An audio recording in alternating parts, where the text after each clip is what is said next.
আসসালামু আলাইকুম প্রিয় football fans. Argentina Spain Finalissima যেটা একেবারে টক অফ দ্য টাউন এই মুহূর্তে হওয়ার কথা এবং যেটাকে কেন্দ্র করে যে কোনো ইনফরমেশন পাওয়া গেলে খুবই দ্রুত সেটা জানিয়ে দেওয়ার চেষ্টা করি।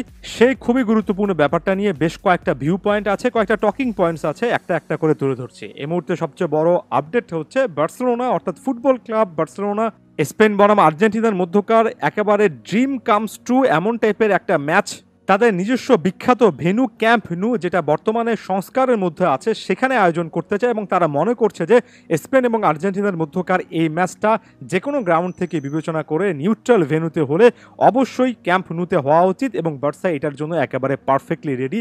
একেবারে আনঅফিসিয়ালি হলেও তারা তাদের আগ্রহের কথা নাকি উয়েফা এবং কনমেবল বরাবর একেবারে স্পষ্ট জানিয়ে দিয়েছে।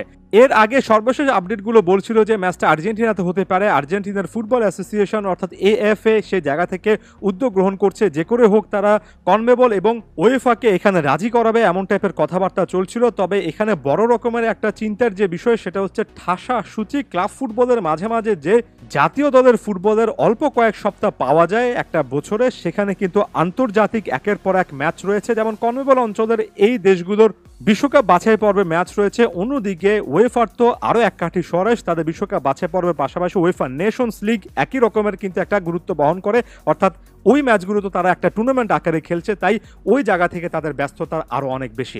এমন সিচুয়েশনে লিওনেল স্কালোনি আর্জেন্টিনার বর্তমান কোচ মাত্র কিছুদিন আগে একটা ইঙ্গিত দিয়েছিলেন যে 2025 সালের অক্টোবর বা নভেম্বর বা সেপ্টেম্বর থেকে নভেম্বর এই যে কোনো একটা ব্রেকে যে কোনো একটা উইন্ডোতে একটা ফ্রি স্পেস পাওয়া যাবে যেখানে ওয়েফা এবং কনমেবল মিলে কাজ করে একটা ম্যাচ আয়োজন করতে পারে। তবে সেটাও হয়তোবা সম্ভব হবে না, কারণ তখনও বিশ্বকাপ বাছাই পর্বের ইউরোপিয়ান অঞ্চলের বেশ কয়েকটা হিসাব নিকাশ বাকি থাকবে এমনটাই অনেকেই ধারণা করছেন। তাই এই মুহূর্তে একেবারে খালি স্লট দেখা যাচ্ছে খালি চোখে 2026 সালের মার্চ ফিফা উইন্ডো। ওই সময়টাতে আসলে কোনো খেলা থাকবে না এবং ওই সময়টাতে ফ্রেন্ডলি ম্যাচে আয়োজন করতে হবে। বিশ্বকাপের আগে আগে এই দেশগুলো নিজেদের মধ্যে ফ্রেন্ডলি একটার পর একটা ম্যাচ খেলবে এবং ওই উইন্ডোটাতে একটা ম্যাচ এমন এই কম্পিটিটিভ ম্যাচ অর্থাৎ এই ট্রফিটার জন্য খেলা উচিত, এই জিনিসটাই নাকি এই মুহূর্তে আলোচনায় আছে। এবং ব্যাপারটা যদি 2026-এর মার্চ পর্যন্ত গড়ায় তাহলে বার্সেলোনা এখানে এসে তাদের ইনপুটটা দেয় এবং বার্সা বিলিভ করে যে ওই সময়টাতে ক্যাম্প নু একেবারে 1,05,000 ধারণ ক্ষমতার একটা স্টেডিয়াম হিসেবে পুরোপুরি নতুন করে যাত্রা শুরু করতে পারে। এবং তারা মনে করছে প্রথমত লিওনেল মেসি আছেন, লামিন ইয়ামাল আছেন, তাদের মধ্যে একটা যে কানেকশনের কথা বলা হচ্ছে ওই যে লামিন ইয়ামালের ছোটবেলার ছোট্ট ইয়ামালকে কোলে নিয়ে লিওনেল মেসির ছবি, সেগুলোকে আইকনিকভাবে পোর্ট্রে করে তারা দাবি করছে এই সময়টাতে ম্যাচগুলো হলে অবশ্যই ক্যাম্প নুতে হওয়া উচিত এবং এটা ছাড়া আর কোনো বিকল্প নেই। একই সঙ্গে বার্সার আগ্রহ এটা যে তারা লিওনেল মেসিকে অফিসিয়ালি কোনো ট্রিবিউট জানাতে পারেনি, তাদের ক্লাব ইতিহাসের সেরা প্লেয়ারকে তারা এখানে সম্মান জানাতে চায় এবং সেটার জন্য এটাও একটা মোক্ষম সুযোগ। এখানে মেসি ভার্সেস ইয়ামাল অর্থাৎ লা মাসিয়া প্রোডাক্টদের একটা মিলন মেলা এবং একই সঙ্গে লিওনেল মেসিকে সম্মান জানানো, এটা বার্সার একটা মূল উদ্দেশ্য।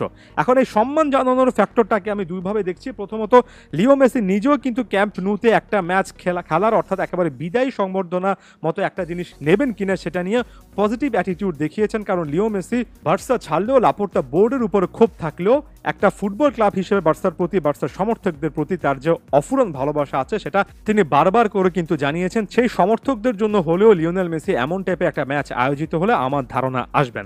তবে লাপোর্তা বোর্ড এটাকে ফুলিয়ে ফাঁপিয়ে তাদের যাতে করে একটা ক্রেডিট নিতে না পারে, তারা লিওনেল মেসিকে যেভাবে বিদায় করেছে তারপরে তারা একটা সংবর্ধনা দিক বা না দিক সেটা আসলে খুব একটা বেশি কি ম্যাটার করে। আমার কাছে মনে হয় এখানে লাপোর্তা বোর্ডের যে সকল আগ্রহ থাকুক না কেন সেটা অনেক বেশি করে এক্সাজারেট করে তারা আসলে এখানে পেশ করার চেষ্টা করবে এবং লাপোর্তা বোর্ডের সেই সম্মাননাটা আসলে লিও মেসির জন্য খুব একটা বেশি গুরুত্বপূর্ণ নয়। যেটা গুরুত্বপূর্ণ সেটা হচ্ছে ক্যাম্প নুতে আরও একটা ম্যাচ খেলা এবং ক্যাম্প নুর লাখো ভক্তের সামনে লিও মেসির আরও একবার বার্সার প্রতি তার মুগ্ধতা ভালোবাসার কথা বলা এবং একই সঙ্গে ভক্তদের কাছ থেকে ভালোবাসার সেই উপহারটা গ্রহণ করা। এখন সেই পথে কি শেষ পর্যন্ত ফিনালিসিমে হাঁটবে সেটার জন্য আরও অপেক্ষা করতে হবে। এখনই কিন্তু এই ব্যাপারটাকে আমি 2025-এর শেষ কিংবা 2026-এর মার্চ লম্বা একটা সময়ের গ্যাপে দেখতে পাচ্ছি। বাস্তবতা কিন্তু এটাই। ধন্যবাদ সবাইকে।